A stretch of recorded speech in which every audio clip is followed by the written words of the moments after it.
Good evening friends. अगर आप next IAS by PCS by next IAS channel में नए हो तब आपको ये लेक्चर नया लग सकता है।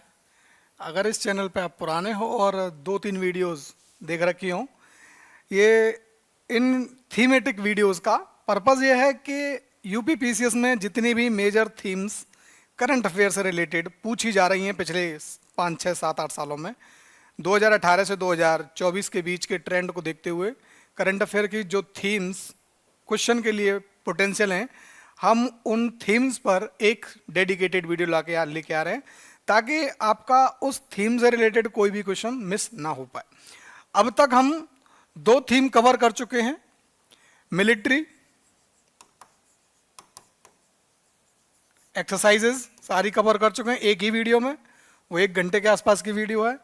दूसरी थीम में हमने कवर करी थी global reports, all global reports and indexes, reports and indexes. अगर अभी तक आपने ये दोनों वीडियोस नहीं देखी हैं तो आपको शायद ये वीडियो ज़्यादा यूजफुल नहीं लगेगी। पहले आप उन वीडियोस को देखिए। उससे भी पहले एक और वीडियो है कि थीम्स पर, कि करंट अफेयर के लिए कौन कौन सी थीम्स हैं जो 2025 का PCS 12 अक्टूबर को शेड्यूल्ड है, उसके लिए कौन सी थीम इंपॉर्टेंट है, तो आप उसके लिए एक डेडिकेटेड वीडियो हमने बनाया है। फिर पहली थीम हमने कवर करी थी मिलिट्री एक्सरसाइज, दूसरी करी थी ग्लोबल रिपोर्ट्स। आज हम कर रहे हैं इंडिया स्पेसिफिक रिपोर्ट्स। जैसा कि आप मुझे जानते हैं, मैं जो पढ़ाता हूं उसका एक तरीका ये है सिंपल सा कि आप जो पढ़ा रहे हैं उसके लिए कुछ PYQ पहले दिखाओ कि भाई उस पर्टिकुलर चीज़ पर कितने PYQ आए हैं, किस तरह के PYQ आए हैं। तो अपना आज का वीडियो हम शुरू करते हैं। देखो, आज के लेक्चर में हमने इंडिया स्पेसिफिक रिपोर्ट्स पर पूरा वीडियो हमारा डेडिकेटेड है ये लेक्चर। तो इसमें हमने कुछ रिपोर्ट्स को कलेक्ट किया है 2018 से लेकर 2024 के बीच में PCS ने, यूपी PCS ने जो क्वेश्चन पूछे हैं उनकी एक बानगी देख लीजिए ताकि आपको जब मैं पढ़ाऊँ तो ये समझ में आए कि मैं कहीं क्यों एम्फेसिस ज़्यादा दे रहा हूँ, कहीं क्यों एम्फेसिस कम दे रहा हूँ। ठीक है, जैसे इसकी पहला 2018 का क्वेश्चन देखो आप, India state of forest report पर क्वेश्चन है। 2019 का ये क्वेश्चन देखो तो इंडिया इनोवेशन इंडेक्स 2019 पर क्वेश्चन है, ये 2019 का ही है। मतलब ईयर जिस साल पूछ रहा है इंडेक्स भी उसी साल की पूछ रहा है। एग्जाम की ईयर और इंडेक्स की ईयर में आपको थोड़ा सा एक सिंक मिलेगा। फिर आयरन ओर एनुअल रिपोर्ट होती है एक मिनिस्ट्री ऑफ माइनिंग की, हर साल आती है। तो 2022 का पेपर है और 21 की माइनिंग रिपोर्ट अवेलेबल होगी लेटेस्ट। तो 21 की एनुअल माइनिंग रिपोर्ट पर क्वेश्चन है, ये आप क्वेश्चन देख लीजिए। अगला, ये 2020 में क्वेश्चन पूछा है इसने, नीति आयोग। कौन सी report? Report released by NITI Aayog, sustainable development goal India index 2019-20। और सवाल कब का है? 2020 का। तो जो लेटेस्ट रिपोर्ट एग्जाम ईयर में अवेलेबल होती है उस पर वो सीधा क्वेश्चन बनाता है। अगली जो रिपोर्ट इसने कवर करी है वो है होलसेल प्राइस इंडेक्स। ठीक है, आगे SDG इंडिया इंडेक्स, दोबारा सवाल पूछा है इसने 2021 में। फिर हेडलाइन इन्फ्लेशन किस इंडेक्स के बेस पर बनता है, ये 2021 का ही सवाल एक और है। फिर 2022 का सवाल देखो आप, India forest state of forest report 2021। तो आपको समझ में आ गया होगा कि इंडेक्सेस पर, इंडिया में जो इंडेक्सेस रिलीज होती हैं उन पर यूपी PCS किस तरह के क्वेश्चन बना रहा है, क्या क्या पूछ रहा है। PYQs को दिखाने का सिर्फ यही पर्पस होता है कि आप जो पढ़ने जा रहे हैं उसकी यूटिलिटी को रिलेट कर सके। ठीक है, तो शुरू करते हैं। पहले हम जान लेंगे ब्रीफ में कि रिपोर्ट और इंडिया स्पेसिफिक रिपोर्ट जो हैं और उनको पब्लिश कौन करता है, एक ब्रीफ टेबल में ये जान लेंगे। फिर कुछ इंपॉर्टेंट इंडेक्सेस जिन पर डायरेक्ट सवाल बन सकता है उनको थोड़ा सा डिटेल में भी एक्सप्लोर करेंगे। नोट्स बनाने के चक्कर में ना पढ़ें, मैं स्पीड में पढ़ाऊंगा। आपको इसका PDF वीडियो के डिस्क्रिप्शन में अपलोडेड मिलेगा, वहां से डाउनलोड कर लेना, आपका काम वहां से हो जाएगा। ठीक है, चाहो तो जल्दी जल्दी स्क्रीनशॉट भी ले सकते हो, लेकिन मेरी सलाह यही है कि ना लें, क्योंकि अपना जो कंसंट्रेशन है वो सुनने पर दें और समझने पर दें। इकोनॉमिक सर्वे एक रिपोर्ट होती है, रिपोर्ट टाइप की ही डॉक्यूमेंट आता है, हर साल आता है। Ministry of finance, government of India, ministry of finance लाता है। पीरियडिक लेबर फोर्स सर्वे, ये कौन रिलीज करता है? Ministry of static and programme implementation, मंत्रालय करता है। Household consumption expenditure survey, annual survey of industries, all India debt and investment, ये सारी रिपोर्ट कौन जारी करता है? ये ministry of static programme and implementation, MOSPI। ठीक है, ये एक ही मंत्रालय इतनी रिपोर्ट्स जारी करता है। SDG India index, multi dimensional poverty index, एक मल्टी डायमेंशनल ग्लोबल भी है। जब ग्लोबल रिपोर्ट मैंने तैयार करी थी तो मैं बताया था कि UNDP उसको रिलीज करता है, यहां नीति आयोग करता है। कौन सी? इंडिया स्पेसिफिक जो रिपोर्ट है, multi dimensional poverty index, India index. ठीक है, ये इंडिया इंडेक्स है तो नीति आयोग रिलीज करता है। India state of forest report, तो इसे forest survey of India release करता है under ministry of environment. RBI की एक एनुअल रिपोर्ट आती है और फाइनेंशियल स्टेबिलिटी रिपोर्ट FSR आती है, ये भी RBI रिलीज करता है। National Health Profile NHP, Ministry of Health release करती है। National Family Health Survey NFHS, ये भी मिनिस्ट्री ऑफ हेल्थ रिलीज करती है। State of India Environment Report, इसे Centre for Science and Environment release करता है। India Inequality Report, Oxfam India, Oxfam की इंडिया ब्रांच उसको रिलीज करती है। India Development Update, World Bank release करता है, जो वर्ल्ड बैंक की इंडिया ब्रांच है वो। इंडिया की economic indicators, ministry of finance release करती है। Changing the face of health care India report, ये India brand equity foundation release करती है। Index of industrial production IIP, ये कौन रिलीज करता है? National statistical office, NSO। पहले से CSO रिलीज करता था और CSO को बाद में यहां मर्ज कर दिया गया, NSO CSO दोनों को मिला के एक बॉडी बना दी गई NSO।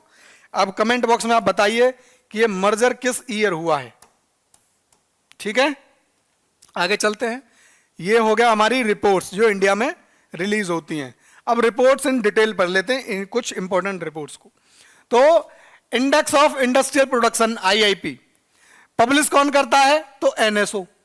ठीक है, फ्रीक्वेंसी क्या है? तो मंथली।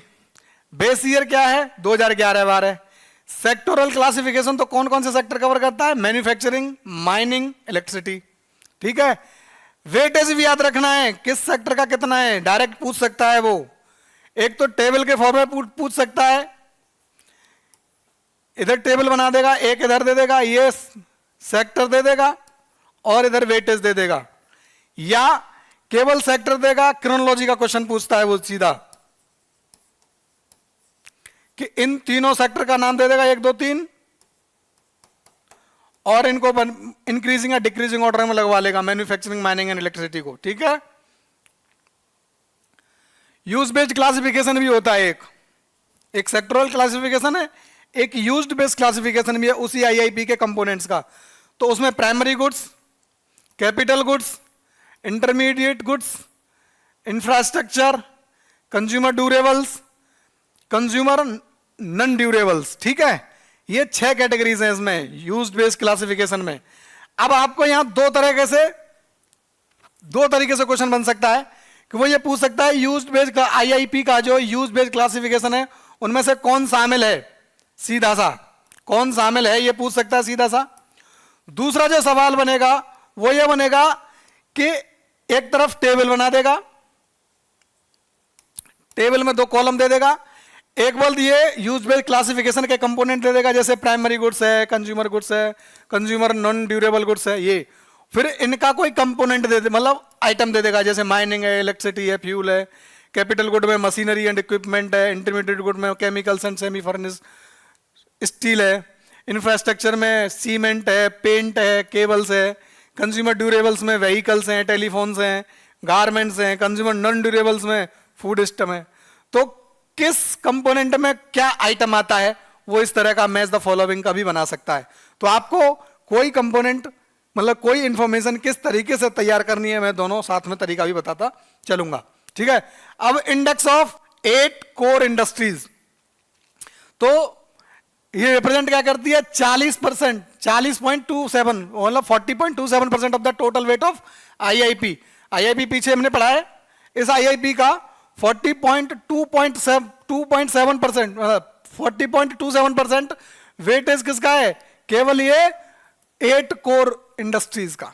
ठीक है, published by office of economic adviser within the department of promotion of industry and internal trade under the ministry of commerce. ठीक है, फ्रीक्वेंसी क्या होगी, मंथली होगी। बेस ईयर क्या होगा, 2011-12। वेटेज हर एक आइटम का जो 8 है इनका वेटेज 2 तरीके से पूछ सकता है वो। एक तो इसी तरह टेबल बना दे, 4 इधर से ले ले 4 इधर से ले ले, मैच करवा दे, या यही केवल दे और इनको अरेंज करवा दे। क्रोनोलॉजी में पूछ सकता है वो, या मैच द फॉलोइंग में भी पूछ सकता है। ठीक है, दोनों फॉर्मेट में आपको ये इंफॉर्मेशन याद रखनी है। मैंने आपके लिए कोड भी बना रखा है कि ये डिक्रीजिंग ऑर्डर में है, मतलब ये अरेंज जो मैंने किया है डिक्रीजिंग ऑर्डर है। सबसे ज्यादा होता है रिफाइनरी प्रोडक्ट्स का 28.04%, इलेक्ट्रिसिटी का 19.85%, स्टील का 17.92%, कोल का 10.33%, क्रूड ऑयल का 8.98%, नेचुरल गैस का 6.88%, सीमेंट का 5.37%, फर्टिलाइजर्स का 2.63%। ठीक है, तो आपको ये दोनों तरीके से याद रखना है। अगर आपको कोड अपने हिसाब से भी बना सकते हो, मैंने भी बनाया है। रेस कोल CNCF, मैं ऐसे पढ़ता हूं इसको, रेस कोल CNCF, तो 2 हिस्सों में बांट लो यहां से, रेस कोल CNCF। अभी बस थोड़ा सा दिमाग ये लगाना है कि इस C का मतलब है क्रूड ऑयल और इस C का मतलब है सीमेंट। कोल का मतलब कोल है, रेस तो ये रिफाइनरी प्रोडक्ट, इलेक्ट्रिसिटी और स्टील। ठीक है, आपको ये कोड काम आ सकता है। आप अपनी चॉइस का भी कोड बना सकते हैं, लोड नहीं लेना है ज्यादा। ठीक है, national air quality index NAQI कब लॉन्च हुई थी, 17 अक्टूबर 2014 में। पब्लिश कौन करता है, तो CPCB और state BCS monitor air quality को 3 मिलकर करते हैं, CPCB, SPCB और AQI। Monitor the air quality report नहीं, 2 CPCB और ये SPCB, ये तो रिपोर्ट का नाम ही है। ठीक है, पॉल्यूटेंट जो मेजर होते हैं AQI में, नेशनल AQI में वो कौन कौन से हैं, तो 8 हैं। इनका नाम पूछ सकता है वो कि कौन कौन से पॉल्यूटेंट मेजर होते हैं NAQI में, तो वो 1 2 3 4 नाम दे देगा, फिर ऑप्शन दे देगा 1 2 3 ओनली, 2 3 4 ओनली, 1 2 3 4 ऑल, इस तरह का। तो आपको ये नाम रट लेने हैं। यहां भी आप एक कोड अपने लिए जनरेट करके रखना। तो 2 तरह के तो PM है, PM10 और PM2.5, nitrogen dioxide, sulphur dioxide, carbon monoxide.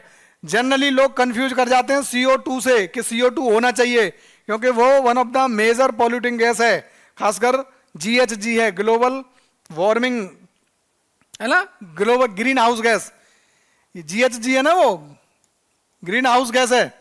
CO2 तो इसलिए जनरली कंफ्यूज कर जाते हैं। जो याद रखना है कि CO2 नहीं है, CO है, यानी कार्बन मोनोऑक्साइड, ओजोन है, अमोनिया है और लेड है।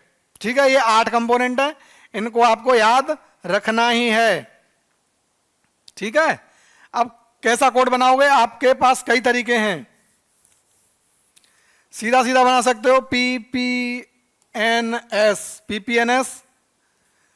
COAL कोल, PPNS कोल या कोल PPNS पढ़ सकते हो इसको, ये कोड हो गया आपके लिए, ऑन द स्पॉट बना लेते हैं, ऐसे बनाते हैं याद रखने के लिए।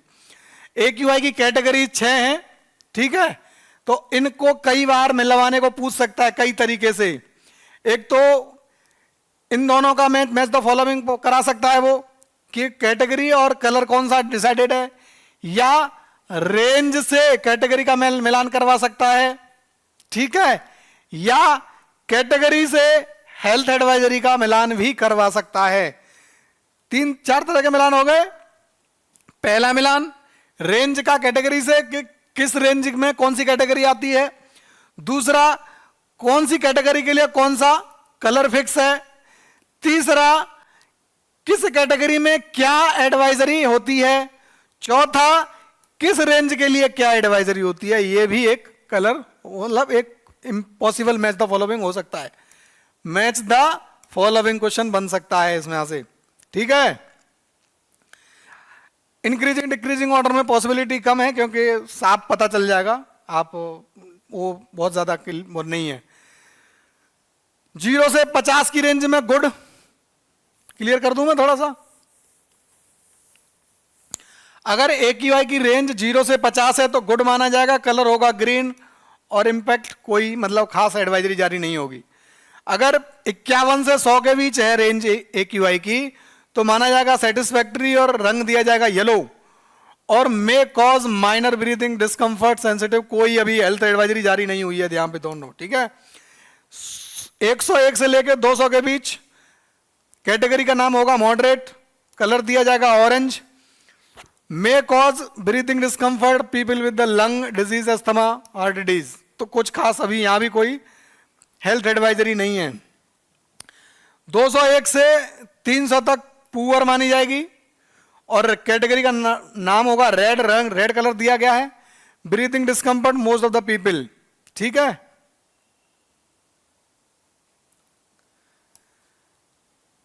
301 से 400 तक वेरी पुअर मानी जाएगी, कलर दिया जाएगा पर्पल, रेस्पिरेटरी इलनेस हो सकती है, ठीक है, अगर बहुत लंबे समय तक रुकते हैं तो, और pronounced with people lungs and heart disease, दिक्कत उनको ज्यादा होगी।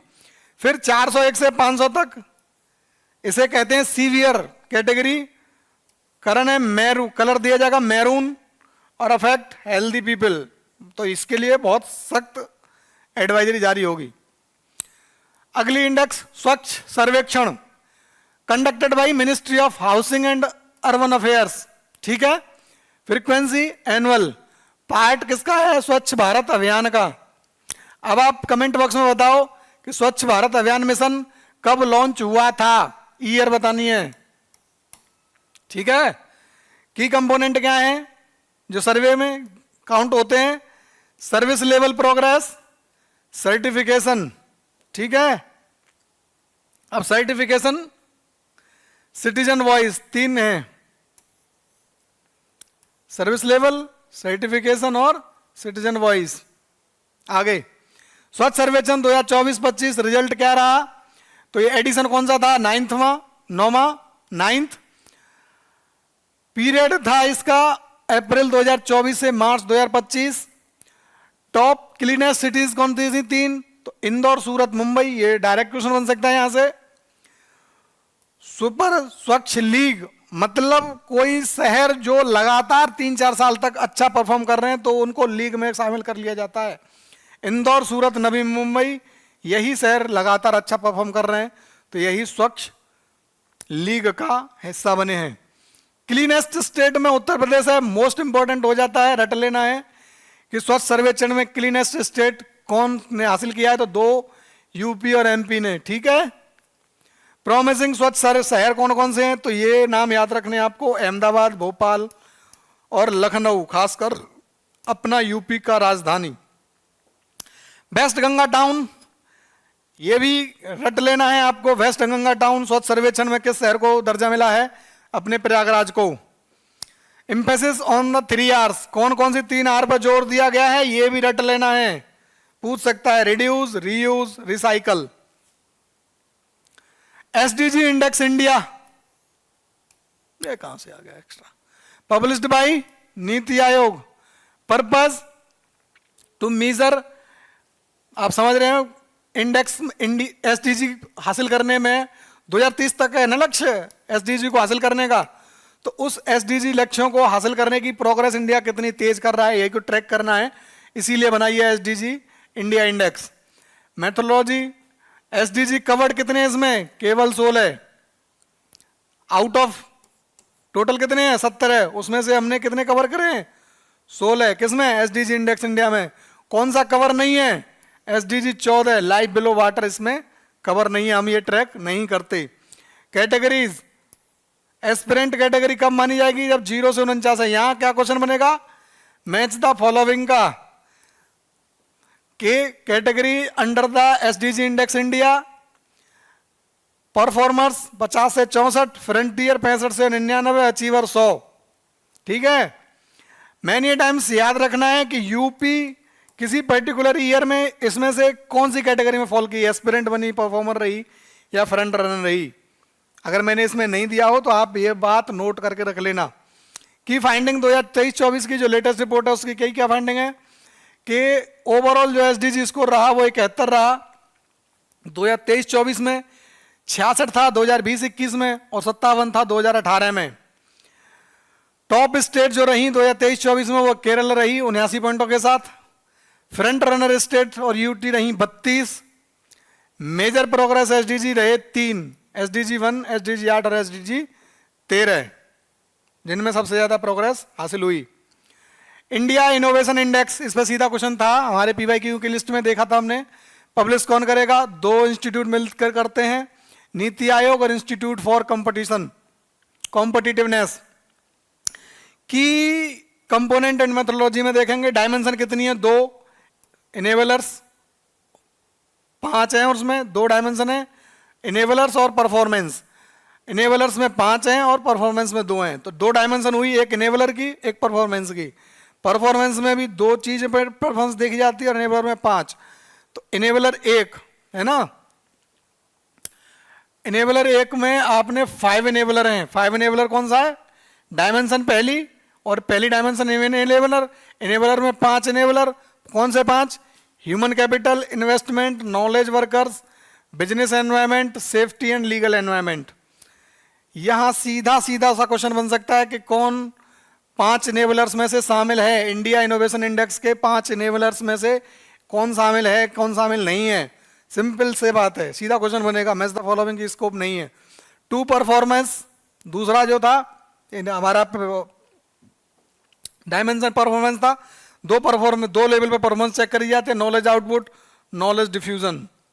ठीक है, रैंकिंग कैटेगरीज 3 ग्रुप्स में रैंकिंग करते हैं हम इंडिया इनोवेशन इंडेक्स की, ताकि सबको एक तरीके से ना देखा जाए। जैसे कुछ हिली स्टेट्स हैं, कुछ नॉर्थ ईस्टर्न स्टेट हैं, कुछ मेजर स्टेट्स हैं, कुछ यूनियन टेरिटरीज हैं, सिटीज हैं, स्टेट हैं। ठीक है, तो 3 ग्रुप में अलग अलग, मतलब समान लोगों के साथ समानता की बात कर रही है ना।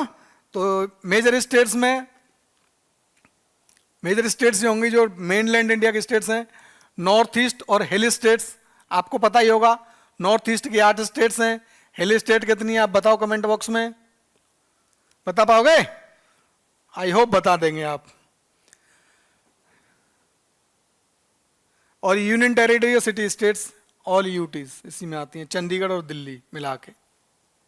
ठीक है, रिसेंट फाइंडिंग्स क्या है, 2021 की लेटेस्ट मिली थी, इसके बाद अगर कोई आ गई हो तो अपडेट कर लेना, मुझे यही मिली थी, है ना। 2024-22 में लॉन्च हुई थी। जो मेजर स्टेट में सबसे ऊपर रहा वो था कर्नाटक, जो नॉर्थ ईस्टर्न और हिल स्टेट में सबसे ऊपर रहा वो था मणिपुर, जो यूनियन टेरिटरी और सिटी स्टेट में हुआ था वो चंडीगढ़। तो यहां क्वेश्चन कैसा बनेगा, मैच द फॉलोइंग कैटेगरी में, और वो सबसे विजेता कौन रहा वही। National multi dimensional poverty index, national वाली बात कर रहे हैं हम, ग्लोबल वाली नहीं। पब्लिश कौन करेगा, नीति आयोग। मेथोडोलॉजी पूछेगा नहीं वैसे, फिर भी याद रखनी है, अल्कीरे फोस्टर मेथोडोलॉजी।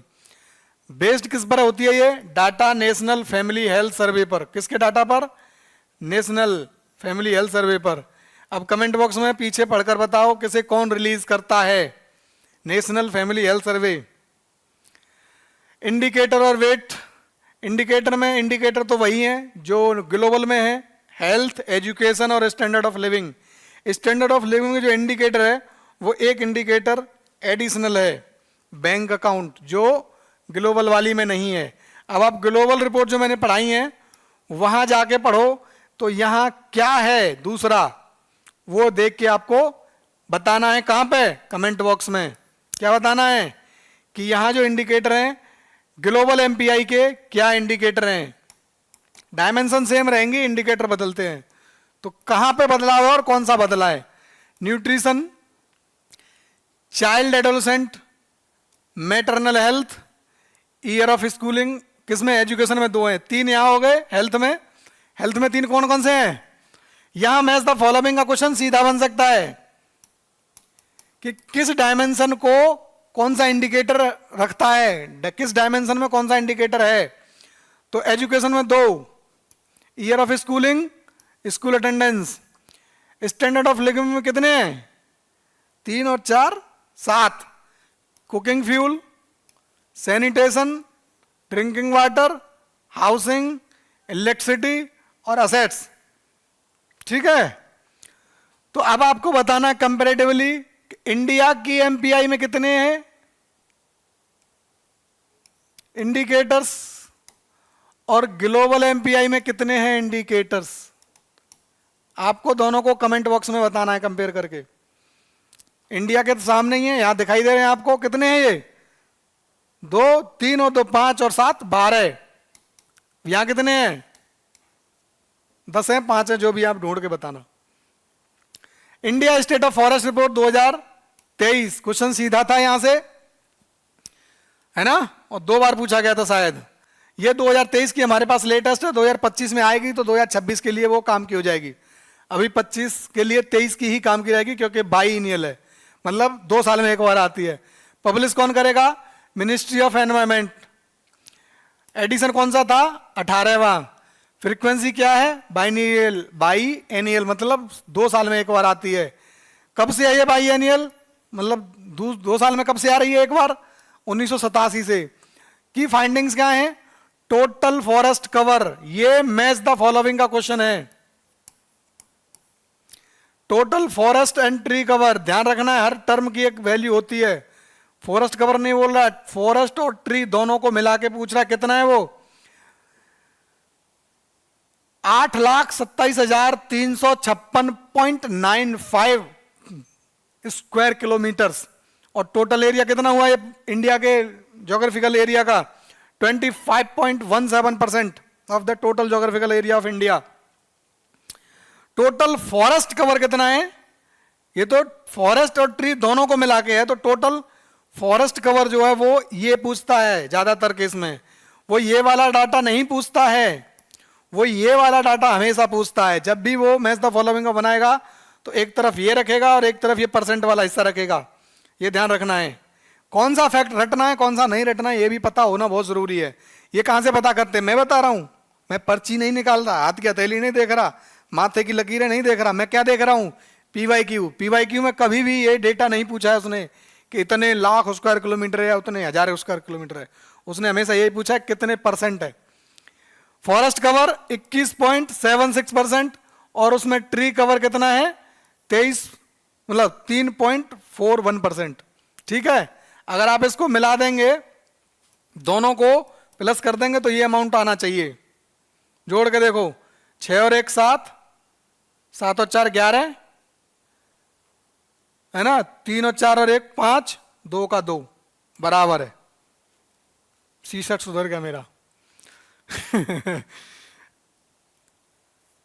ये थोड़े से मैच द फॉलोइंग में ये डेटा आपको याद नहीं रखना है, ये याद रखना है, रटना यही है। ठीक है। तो ये याद स्किप कर सकते हो, देखने को देख लो लेकिन स्किप कर, रटना नहीं है, ये रटना है। जहां जो चीज रटनी है, forest cover 21.7%, tree cover 3.41%, total tree and forest 25.17% of total geographical area. ठीक है, जीए लिखा है मैंने, ज्योग्राफिकल एरिया। नन फॉरेस्ट कितना है? 73.50%। स्क्रब कितना है? 1.33%। जिगल फिर टोटल मिला दो इन सबको तो आ जाएगा 100%। ठीक है, अब इंक्रीज और डिक्रीज कहां क्या हुआ है, तो इंक्रीज इन टी कवर कितना हुआ, 156 kilometre 0.41 square kilometre. Maximum increase tree and forest in 3 states में हुआ। इनका नाम पूछ सकता है वो मैच द फॉलोइंग में, मैच द फॉलोइंग नहीं सॉरी, ऐसे पूछ सकता है कि निम्नलिखित में से किन 3 स्टेट्स में सबसे ज्यादा फॉरेस्ट और ट्री कवर इंक्रीज हुआ था एज पर 2023 की रिपोर्ट। ठीक है, ऐसे पूछ सकता है वो नाम।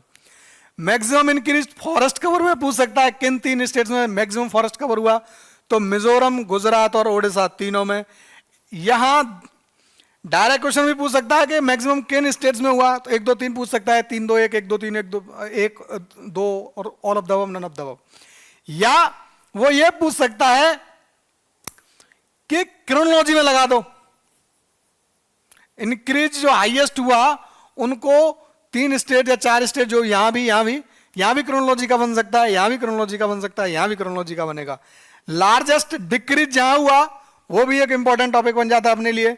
तो ये 4 स्टेट सबसे लार्जेस्ट हुआ, मध्य प्रदेश, कर्नाटक, लद्दाख और नागालैंड।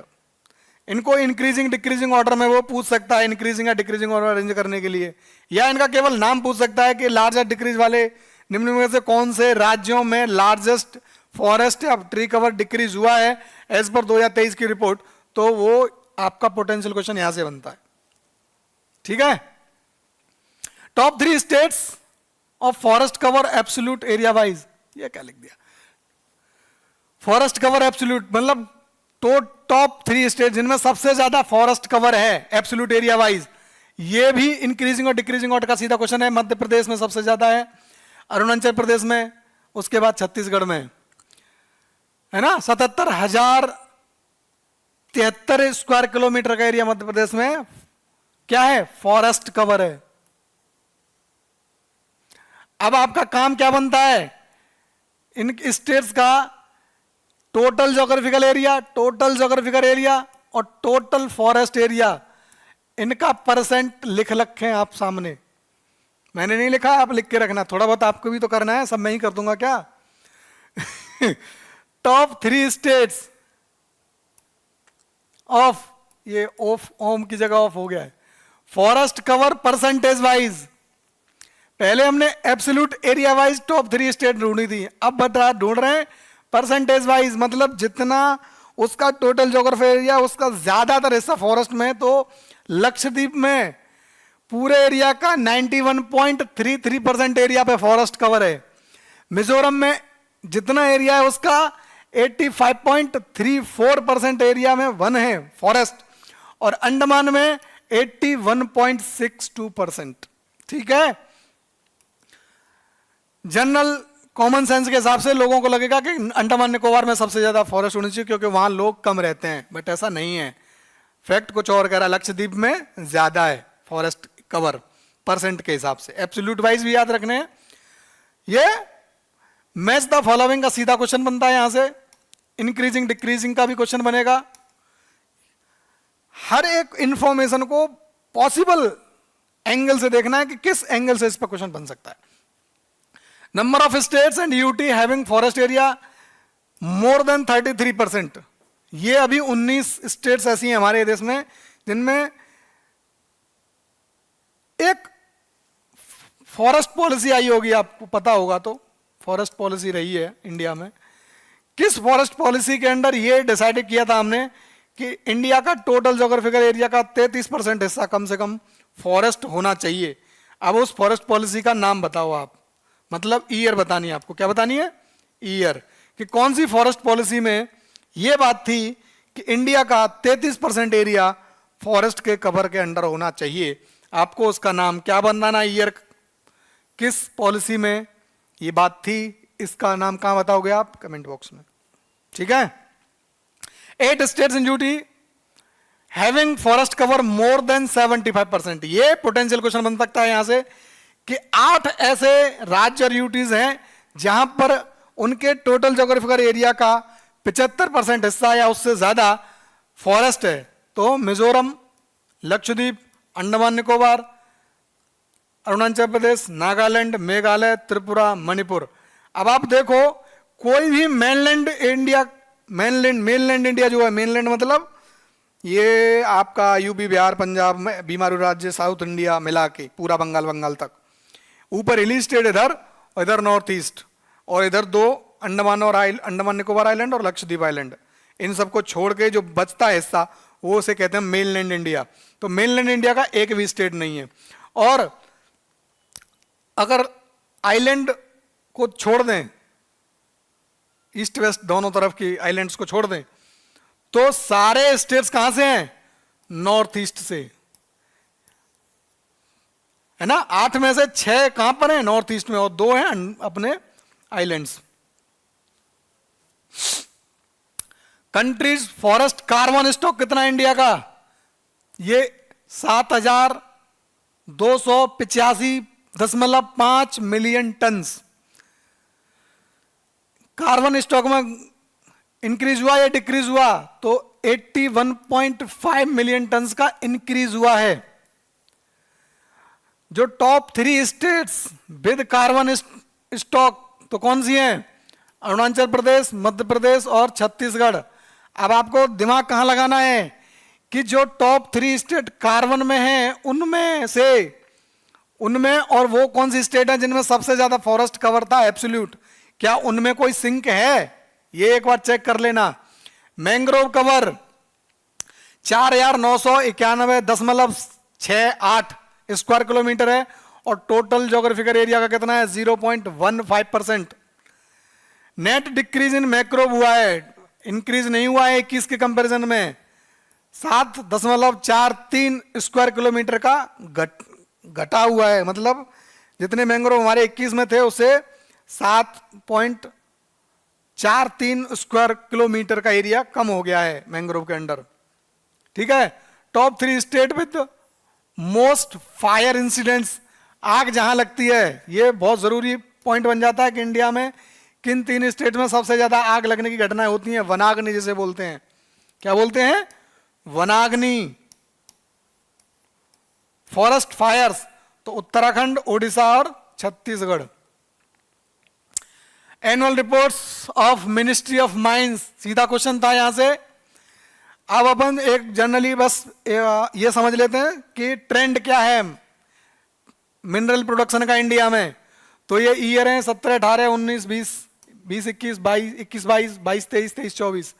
तो आप देख रहे हैं 104 से लेके घटा भी है, ये याद रखना है, लगातार बढ़ा नहीं है 2018 के बाद। वो पूछ सकता है कि मिनरल प्रोडक्शन इंडिया में 2018 के बाद 2025 के बीच कभी घटा नहीं है, लगातार बढ़ा है? तो नहीं भाई, यहां 2019-20 से 2021-20 के बीच में, 19-20 से 20-21 के बीच में घटा हुआ है। वो 109 से 101 पे आया है। ठीक है। फिर अब यहां बढ़ा है, तो यहां 2 स्टेटमेंट बन सकते हैं कि 17-18 से 19-20 तक बढ़ा, 19-20 से 21 के बीच में घटा, फिर 20-21 से लगातार बढ़ा है, उसके बाद कभी नहीं घटा है। ठीक है। एक और ट्रेंड जान लो, value of mineral export and import. तो ये अपना है इंपोर्ट, लाल वाला। पहले हमने घटाया है कहां से कहां तक? 2018 से 20-21 तक इंपोर्ट घट रहा था, लेकिन 21 के बाद लगातार बढ़ा है और रैपिड राइज हुआ है। एक्सपोर्ट का मामला लगभग स्थिर है, स्टैटिक बोलते हैं इसको, न घट रहा है न बढ़ रहा है। एक्सपोर्ट जितना 2018 में हो रहा होता था, आज भी लगभग हम उतना ही एक्सपोर्ट कर रहे हैं, या लगभग ना के बराबर एक्सपोर्ट कर रहे हैं, 0 से बहुत थोड़ा सा ही ज्यादा कर रहे हैं। ठीक है। आगे ट्रेंड, ये मेटलिक मिनरल्स और ये नॉन मेटलिक मिनरल्स का हर साल का कंपैरिजन है कि किस साल हम मेटलिक मिनरल कितना और उसके कंपैरिजन में नॉन मेटलिक मिनरल कितना। तो यहाँ पे एक जनरल ट्रेंड देख लो, कुछ सालों तक ये लाल वाले पिलर्स ज्यादा हैं, मतलब नॉन मेटलिक हम ज्यादा प्रोड्यूस कर रहे थे। कब तक? 2018 से 2021 के बीच। फिर 2022 से 21-22 से पासा पलटा और हम मेटलिक मिनरल ज्यादा प्रोड्यूस करने लगे। ठीक है। प्रोडक्शन का ही टेबल है ये, सीधी टेबल रिपोर्ट से है, किसी भी और इन जगह से नहीं है तो आपको घबराने की जरूरत नहीं है, डायरेक्ट कॉपी कर सकते हो। ऑथेंटिक डेटा कोशिश करता हूं मैं आपके लिए लाने की, ताकि कोई डाउट ना रहे। ठीक है, share of states in value of estimated mineral production, किस स्टेट में कितना मिनरल प्रोडक्शन हुआ? ओडिशा में अकेले 46% हो गया। तो यहां क्वेश्चन कैसा बन सकता है? एक तो मैच द फॉलोइंग का बनेगा, एक तरफ स्टेट दे देगा और एक तरफ मिनरल प्रोडक्शन दे देगा, मिनरल प्रोडक्शन दे देगा, या क्रोनोलॉजी का बनता है। क्रोनोलॉजी का बनेगा नहीं बनेगा? कि कुछ स्टेट के नाम दे देगा, मान लो ये 3-4 नाम दे दिए उसने मेन, ये राजस्थान का नाम उठा लिया, ये कर्नाटक का नाम उठा लो, ये छत्तीसगढ़ का नाम उठा लो और उड़ीसा का नाम उठा लो, और इन्हें क्रोनोलॉजी में अरेंज करवा दो, घटते या बढ़ते क्रम में। 2 क्वेश्चन हो गए। सीधा परसेंट वाइज पूछ सकता है वो कि मिनरल प्रोडक्शन परसेंटेज में छत्तीसगढ़ का कितना है, उड़ीसा का, राजस्थान का कितना है, या वो पूछ सकता है क्रोनोलॉजी में। तो आपको ये दोनों चीजें रटनी है। ठीक है, मेरे साथ पढ़ने से यही फायदा रहेगा आपको कि पर्टिकुलर टॉपिक से क्या इंफॉर्मेशन पढ़नी है, किस पैटर्न के लिए पढ़नी है, ये आपको आइडिया मैं साथ साथ देता रहूंगा।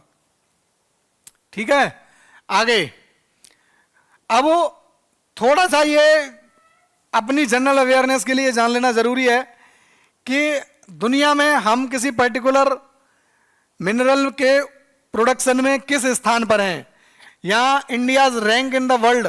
ये ज्योग्राफी में भी काम आएगा आपको, स्टैटिक सब्जेक्ट को कवर अपडेट करने में। एनसीईआरटी में डेटा बहुत पुराना होता है, इसलिए ये रिपोर्ट 23-24 की लेटेस्ट रिपोर्ट है, तो वहां की ऑथेंटिक रिपोर्ट है। सीधा वहीं से स्क्रीनशॉट लिया है मैंने पीडीएफ से, सरकार की पीडीएफ से। ठीक है, तो बॉक्साइट में हमारा स्थान कितना है दुनिया में? 5वां। क्रोमाइट में कितना है? 3रा। आयरन ओर में कितना है? 4था। मैंगनीज ओर में कितना है? 7वां। मैग्नेसाइट में कितना है? 17वां। एपिटाइट रॉक फॉस्फोरस में कितना है? 19वां। एल्युमिनियम प्राइमरी में कितना है? 2nd। कॉपर रिफाइंड में 11, स्टील प्रोडक्शन में 2nd, लेड में 12 और जिंक में 3rd। अब आपको इनमें से कितनों का याद रखना जरूरी है वो मैं बता देता हूं। पहला तो जहां जहां 5 से नीचे हैं, जहां जहां 5 से नीचे हैं वो याद रखने हैं। 5 या 5 से नीचे, ये स्टार बना लो, रटना है। ये भी स्टार बना लो, रटना है। ये स्टार बना सकते हो, कम स्टार बनाओगे इसको। ये स्टार बना लो, रटना है। ये स्टार बना लो, रटना है। ये स्टार बना लो, रटना है। मतलब आप अगर इधर स्टार बनाओगे तो बॉक्साइट पे एक स्टार बनेगा, फिर क्रोमाइट पे स्टार बनेगा, फिर आयरन ओर पे स्टार बनेगा, फिर आपका एल्युमिनियम प्राइमरी पे स्टार बनेगा, फिर आपका स्टील पे स्टार बनेगा, फिर आपका जिंक स्लैब पे स्टार बनेगा। ये इतने आपको रट लेने हैं क्योंकि यहां हमारा स्थान टॉप 5 के अंदर है। ठीक है, प्रोडक्शन ट्रेंड देख लेते हैं अब मिनरल्स का इसी इंडेक्स में, जो एनुअल रिपोर्ट आती है उसमें। तो ये जानो कि टोटल एस्टिमेटेड इसकी कोई वैल्यू बहुत ज्यादा खास रहती नहीं है, पर फिर भी प्रिंसिपल मेटलिक मिनरल्स कौन कौन से आते हैं ये कैटेगराइजेशन खुद सरकार ने किया है। तो प्रिंसिपल में ये 3 है, आयरन ओर, जिंक और क्रोमाइट। आयरन ओर, जिंक और क्रोमाइट। ये डेटा याद रखने की जरूरत नहीं है, लिख दिया था क्योंकि वहां अवेलेबल था। तो यहां सीधा क्वेश्चन बन सकता है कि which of the following metals are included in the principal metric minerals as per annual reports of ministry of mines 2023-24। समझ में आ रही है कहानी? ठीक है, बॉक्साइट प्रोडक्शन मिलियन टन याद रखने की जरूरत नहीं है, फॉल हुआ है ये भी याद रखने की जरूरत नहीं है। हर एक मिनरल में आपको याद रखना है वो है स्टेट, टॉप प्रोड्यूसिंग स्टेट। ठीक है, उड़ीसा और झारखंड। क्रोमाइट में टॉप प्रोड्यूसिंग स्टेट है 100%। कहां होता है? उड़ीसा में। कॉपर में प्रोडक्शन टॉप प्रोड्यूसिंग स्टेट है राजस्थान, मध्य प्रदेश। प्राइमरी गोल्ड में टॉप प्रोड्यूसिंग स्टेट है कर्नाटका 99%। केजीएफ याद है? केजीएफ कर्नाटक में ही है। आयरन टॉप प्रोड्यूसिंग स्टेट 3 कितने? ओडिशा, कर्नाटक और छत्तीसगढ़। अगला लेड, टॉप प्रोड्यूसिंग स्टेट कौन सा है? राजस्थान, 100% यही होता है पूरा। जिंक 100% राजस्थान में। Manganese 3 states top producing state, Madhya Pradesh, Maharashtra, Orissa. Non metallic देख लो आप, प्रिंसिपल नॉन मेटेलिक मेटल्स 3 है, 2 हैं, लाइमस्टोन और फॉस्फेराइट। ठीक है, ये प्रिंसिपलिटी कहां से चेक होती है कि कोई मिनरल प्रिंसिपल है या नहीं है, कैसे पता करेंगे?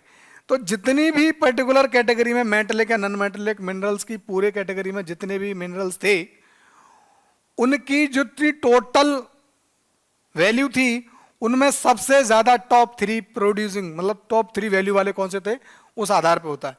तो वैल्यू का 91% अकेला लाइमस्टोन दे रहा है, इसलिए वो प्रिंसिपल नॉन मेटेलिक मिनरल हो जाएगा। प्रिंसिपल मेटेलिक नहीं होगा ये भाई, नॉन मेटेलिक होगा। ठीक है, sorry for that mistake. Mistakes होती हैं हमसे भी, हम कोई परफेक्शनिस्ट नहीं है। कोशिश ये रहती है कि कम से कम मिस्टेक्स जाएं, बट फिर भी स्कोप हमेशा रहता है। आगे से इनका ध्यान रखेंगे हम कि ना जाएं। लाइमस्टोन टॉप प्रोड्यूसिंग स्टेट में, स्टेट नहीं दे रखी भाई इसने, कंपनियों के नाम दे रखे हैं। ये जरूरी हो जाता है कभी कभी, आउट ऑफ ट्रेंड जाके वो कंपनियों के नाम पूछ सकता है। तो अल्ट्राटेक, श्री और Ambuja. Magnesite top producing state में तमिलनाडु, उत्तराखंड। फॉस्फोराइट प्रोडक्शन में राजस्थान 95% अकेला, Madhya Pradesh 5%। India innovation index 2000 तो नहीं देखी, पब्लिश कौन करता है? नीति आयोग। ठीक है, इसमें 5 इनेबलर पिलर्स हमने बात करी थी शायद वहां भी पिछली बार। Human capital, investment, knowledge workers, business environment, safety. 2 performance pillar, knowledge output, knowledge diffusion. SDG index India, SDG India index 2023-24 published by कौन? नीति आयोग। गोल वाइज टॉप स्टेट कौन कौन सी हैं, किस गोल में किस स्टेट ने अच्छा परफॉर्म किया है, ये उसकी लिस्ट है। 16 सब्जेक्ट क्या है? Peace, justice, strong. यहां 2 तरह से क्वेश्चन बन सकता है।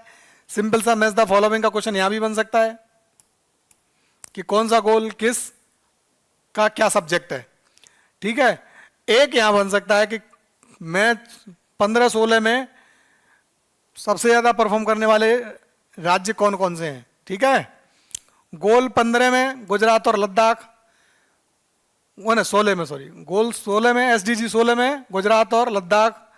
15 लाइफ ऑन लैंड, इसमें 3 है, झारखंड, त्रिपुरा, दादरा नगर हवेली एंड दमन दीव। अब आपको कमेंट बॉक्स में बताना है कि ये कभी दादरा नगर हवेली और दमन दीव अलग अलग यूटी हुआ करते थे, किस साल इन दोनों को मिलाकर एक कर दिया गया, ईयर बतानी है आपको। कहां पे? कमेंट बॉक्स में। गोल 14 SDG 14 life below water.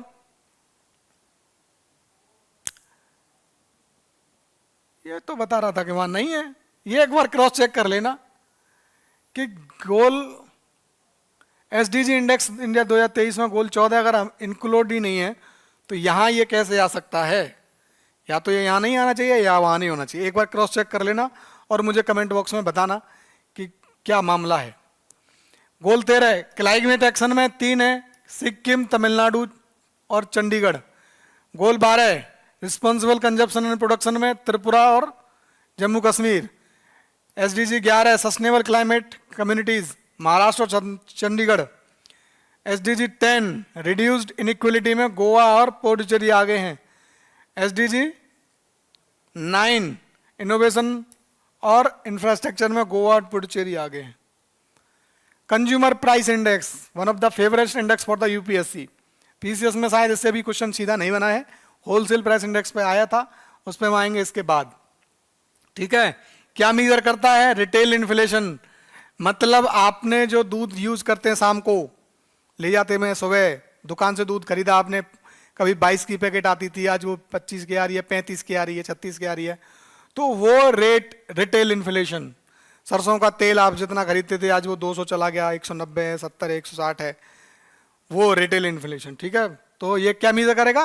Daily routine में हम जो चीज़ें रिटेल में खरीदते हैं, बिस्किट का पैकेट, चिंगम, जो भी रिटेल में जो हम खरीदते हैं डायरेक्ट, वहाँ की इन्फ्लेशन को, उसके कॉस्ट को अफेक्ट करता है वो रेट जो है, वो बढ़ा घटा उसको इंडेक्स करता है क्या, सीपीआई। फीचर क्या है, पर्सपेक्टिव कवरेज, कौन कौन कौन कौन कवरेज है, फूड एंड क्लोथिंग सर्विस, है ना, गुड्स भी शामिल हैं और सर्विसेज भी शामिल हैं, सीपीआई में दोनों होती हैं। आप जब डब्ल्यूपीआई पे पढ़ेंगे तो वहाँ देखेंगे आप सर्विसेज को उसमें शामिल नहीं करते, केवल गुड्स को ही नापते हैं। पब्लिकेशन कौन करेगा, तो NSO, national statistical office. Base year क्या है, 2012, ठीक है। यूज इन पॉलिसी, यूज क्या है पॉलिसी में, 2013 reserve bank of India monetary policy के लिए, मॉनेटरी पॉलिसी के लिए इसका यूज करती है। वेटेज क्या है, तो in the basket food and beverage have significantly higher weightage compare to the WPI. जो फूड एंड बेवरेज का हिस्सा है डब्ल्यूपीआई में कम होता है, हालांकि ये भी गुड ही है फूड एंड बेवरेज, लेकिन डब्ल्यूपीआई में इसका वेटेज कम है। लेकिन फूड एंड बेवरेज क्योंकि कंज्यूमर को ज़्यादा अफेक्ट करता है तो यहाँ वेटेज उसका ज़्यादा है।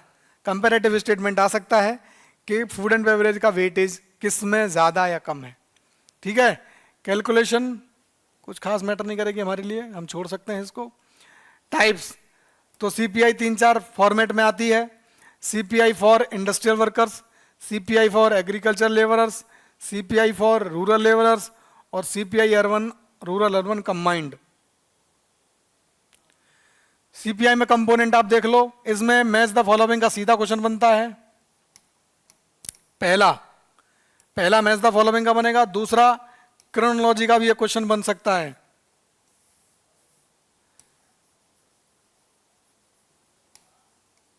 क्रोनोलॉजी का कैसे क्वेश्चन बनेगा, फूड एंड बेवरेज इनको लगा देगा, आप इंक्रीजिंग डिक्रीजिंग ऑर्डर में पूछ लेगा, या इनका परसेंट मैच द फॉलोइंग में पूछ सकता है। Food and beverage 45.86%, miscellaneous 28.32%, housing 10.07%, fuel and light 6.84%, clothing and footwear 6.53%, पान तंबाकू और इंटॉक्सिकेंट्स 2.38%।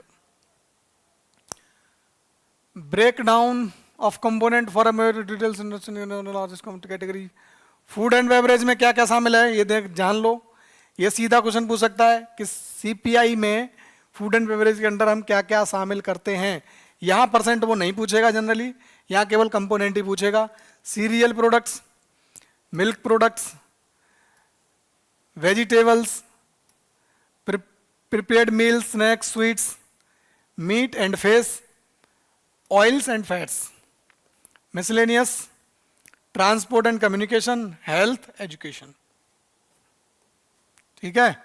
डब्ल्यूपीआई, इस पर सीधा क्वेश्चन हमने देखा था पीवाईक्यूज में, है ना। हेड काउंट इन्फ्लेशन के लिए कौन सा इंडेक्स यूज किया जाता है, ये ऐसा क्वेश्चन था। तो की फीचर्स आपको कुछ खास नहीं, पब्लिकेशन ध्यान रखना है। कवरेज क्या होता है, ओनली गुड्स, नोट करने वाली बात है। Publication economic adviser, office of economic adviser, office of किस मिनिस्ट्री में, ministry of commerce and industry. Base year क्या है, 2011-12। यूज क्या होता है इसका, तो डब्ल्यूपीआई हिस्टोरिकली प्राइमरी यूज है इन्फ्लेशन इन इंडिया, इसे बोलते हैं head count inflation, head count inflation, ठीक है, उसको मेजर करने में। मोर वेटेज किसको है, मैन्युफैक्चर्ड गुड्स को। कंपोनेंट क्या है, 3 मेजर ग्रुप्स हैं, primary articles, fuel and power and manufacturing product, manufactured products. Comparison with CPI और डब्ल्यूपीआई का एक जान लो, ये जरूरी है ना। Item covered good and services होते हैं, सीपीआई इधर है, डब्ल्यूपीआई इधर है, उधर कंपैरिजन का आधार है। तो item covered goods and service, यहाँ goods only. Published by NSO, office of economic adviser. Base year 2012, 2011-12। Use monetary policy में और headline, head count, headline, sorry वहां मैंने हेड काउंट शब्द बोल दिया था, हेड काउंट नहीं है वो, हेडलाइन इन्फ्लेशन था। सिग्निफिकेंस क्या है, तो ये तो आप नॉर्मली पढ़ ही लोगे। वेटेज ज़्यादा वेटेज किसको देते हैं? फूड आइटम्स को। ये किसको देता है? मैन्युफैक्चरिंग गुड को। तो आपको कौन कौन सा याद रखना है? एक ये याद रखना है कि वेटेज दोनों में अलग अलग है। आपको एक ये याद रखना है, ये 3-4 स्टार बना लो इस पे, ये बहुत ज़रूरी है। बेस ईयर नहीं पहुंचेगा, यहाँ 2 स्टार बना लो। कौन पब्लिश करता है? तो दोनों अलग अलग। ये 3 कंपोनेंट बहुत ज़रूरी हैं, ठीक है। यहाँ पे इंडिया स्पेसिफिक रिपोर्ट्स हमारी होती हैं ख़त्म। ये वीडियो आपको कैसा लगा हमें कमेंट बॉक्स में बताएं। अगर ये आपको अच्छा लगा है तो इसे ज़्यादा से ज़्यादा लाइक कीजिए, शेयर कीजिए, चैनल को सब्सक्राइब कीजिए, फैमिली को बढ़ाइए। आप अगर जुड़ेंगे नहीं तो हमें कोई खास मॉनेटरी मतलब गेन अभी नहीं हो रहा है हमको इस वीडियोस पूरे इनिशिएटिव से। आप लोग कम देख रहे हैं, पूरा नहीं देख रहे हैं और कम फॉरवर्ड कर रहे हैं लोगों को। आपकी कम्युनिटी, स्टूडेंट कम्युनिटी बहुत बड़ी है, तो आप ज़्यादा से ज़्यादा लोगों के बीच फैलाइए। काम की इंफॉर्मेशन एक जगह आपको मिल रही है। मिलते हैं अगली थीम के साथ, तब तक के लिए थैंक यू।